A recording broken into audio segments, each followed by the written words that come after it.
Hi everyone. Sorry I couldn't be here at school with you today. I just have some things I need to take care of. But anyways, we're going to try something new. I'm actually going to be teaching this lesson to you from at home via screencast.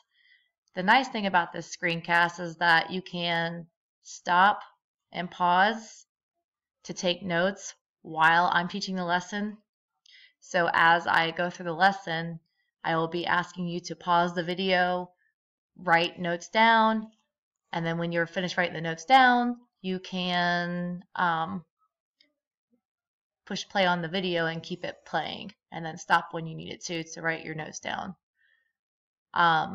If you do not have headphones, okay, make sure that you use my headphones from my basket, but I ask you please be careful with them, be respectful, and then put them away at the end of the period back so everybody else can use them.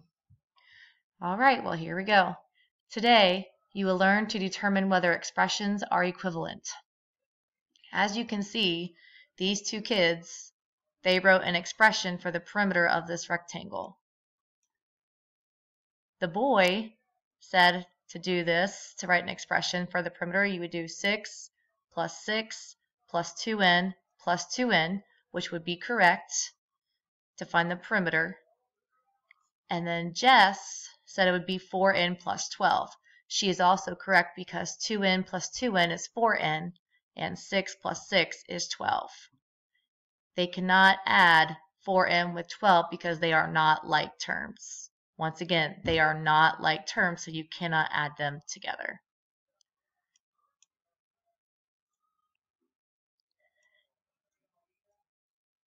Okay, so here's where you're going to need to get out a sheet of notebook paper. You can use your math notebook to write these notes down in.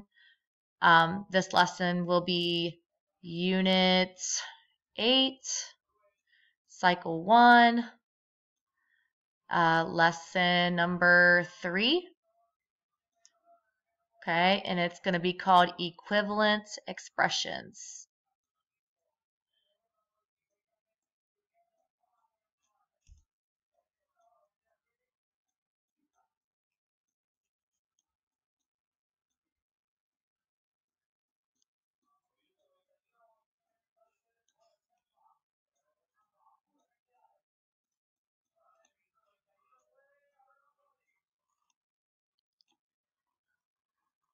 Okay, this is going to be example 1, and it's asking, is 2x plus 12 equivalent to x plus 3 plus x plus 9?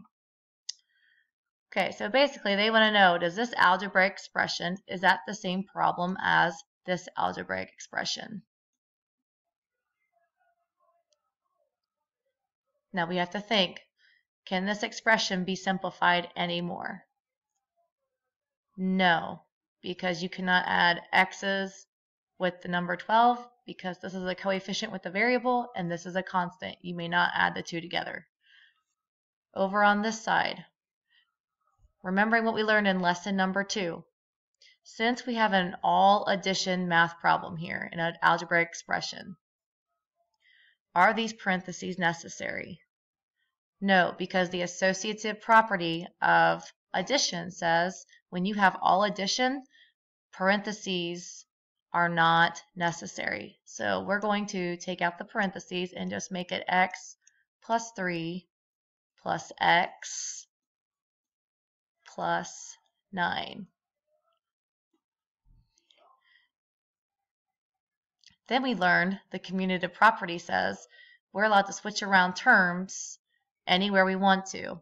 Now our goal is to combine x's with x's and the constants with constants. So we want to make sure that those are together. So using the commutative property of addition, we're going to do x plus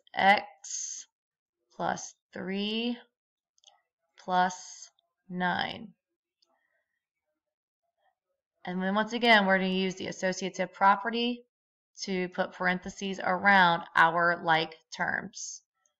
So in parentheses, we're going to put x plus x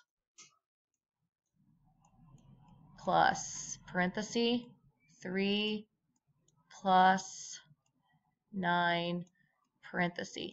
That's just showing that we're allowed to add the x's together and we're allowed to add our constants together.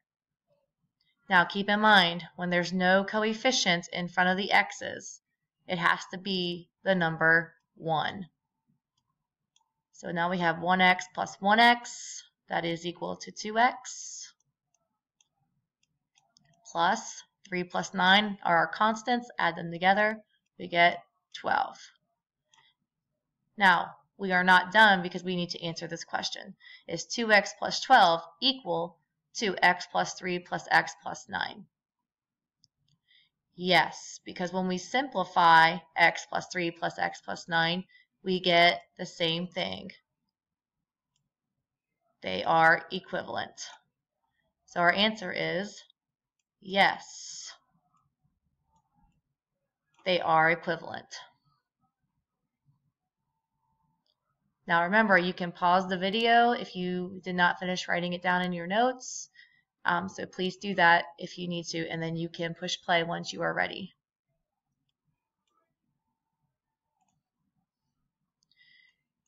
Okay, our next problem, this is going to be example 2 in your notes. They want to know, is this algebraic expression equivalent to this algebraic expression? As you can see, this algebraic expression here, you cannot combine any more like terms because 4n squared doesn't have the same ending as 36. 36 is a constant, and the 4 is a coefficient with a variable. We cannot add those two together, so it's already simplified. So let's take a look over here. Now, according to the associative property of addition, since we have an all addition problem here, these parentheses are not necessary. So we're allowed to take those out. Let's make it n squared plus 32 plus 4. Now in this case, the commutative property is not necessary because we already have our like terms together. We have n squared and then 32 and 4 are already together, so there's no need to do commutative property on this example. But we do need to do the associative property again to show that we can add 32 and 4 together because they are constants and you can add constants together. Sorry for my writing here. I'm not used to using this, so I'm doing the best I can. Okay, and then when you finally simplify, you should get n squared plus 32 plus 4, which is 36. And then to answer the question, is this algebraic expression equal to this algebraic expression? Since they are not the same, if you notice, this is 4n squared and this is just 1n squared. Remember, there's a 1 in front of the variable if you cannot see it. The coefficient will always be 1. So in this case, no, these two are not equivalent. Please remember to pause the video if you need more time writing this down in your notes.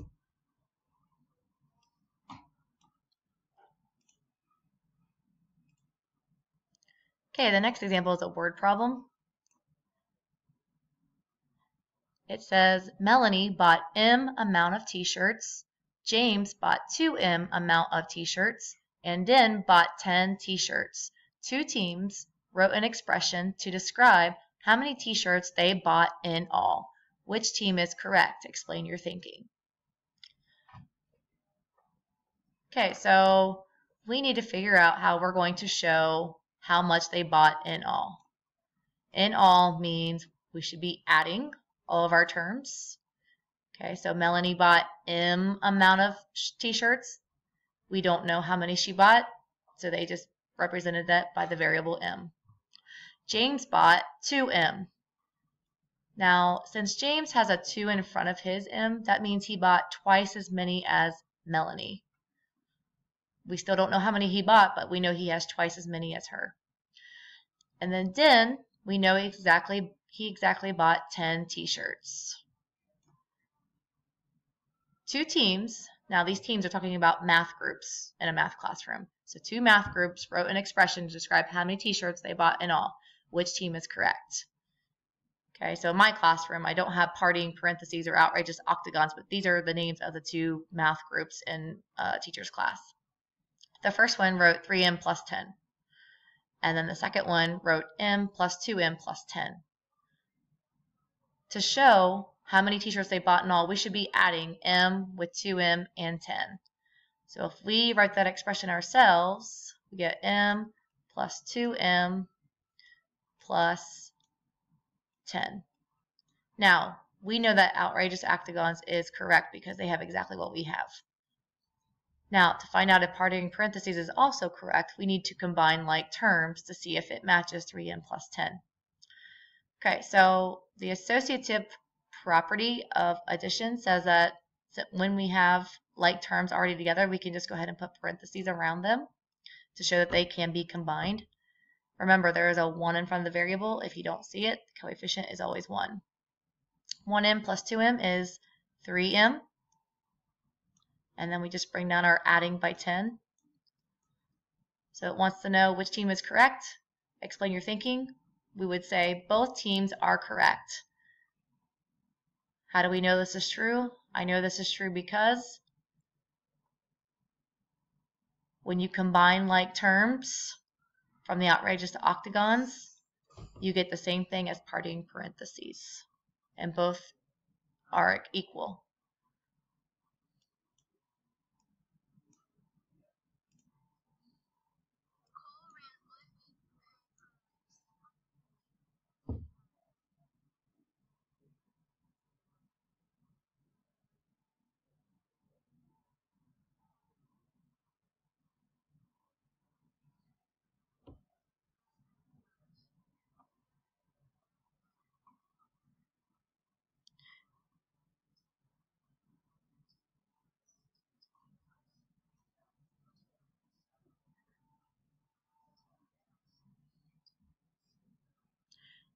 Okay, in this example, they want to know how many miles she ran altogether.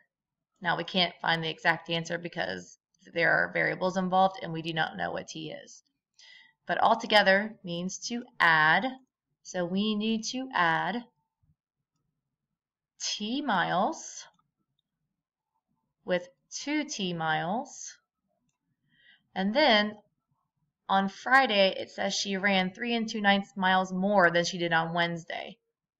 Okay, so here's what this means. So if I'm adding t plus 2t, okay, and then on Friday, she ran 3 2/9 miles more than she did on Wednesday, that means she ran Wednesdays plus this. So to represent that, I need to put a parenthesis. And then we're going to write down 2t again because she ran all of Wednesday on Friday as well as an extra 3 2/9. So this one's a hard one, a challenging one, because you have to really think about what the problem is saying. This means on Friday she ran 3 2/9 miles more than she did on Wednesday, and this is Wednesdays. Okay, why do I have Wednesday twice? Because this is for Monday, this is for Wednesday, and this whole thing is for Friday. Okay, so if we compare our expression with Cole and her coach, as you can see, we have the same thing as Cole, so Cole would be correct.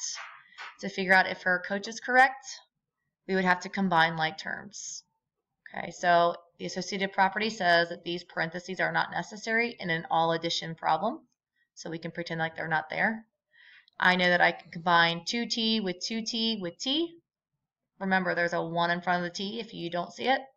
And then 2t plus 2t plus 1t is 5t, and then we have 5t plus 3 2/9, which is the same exact thing that her coach got.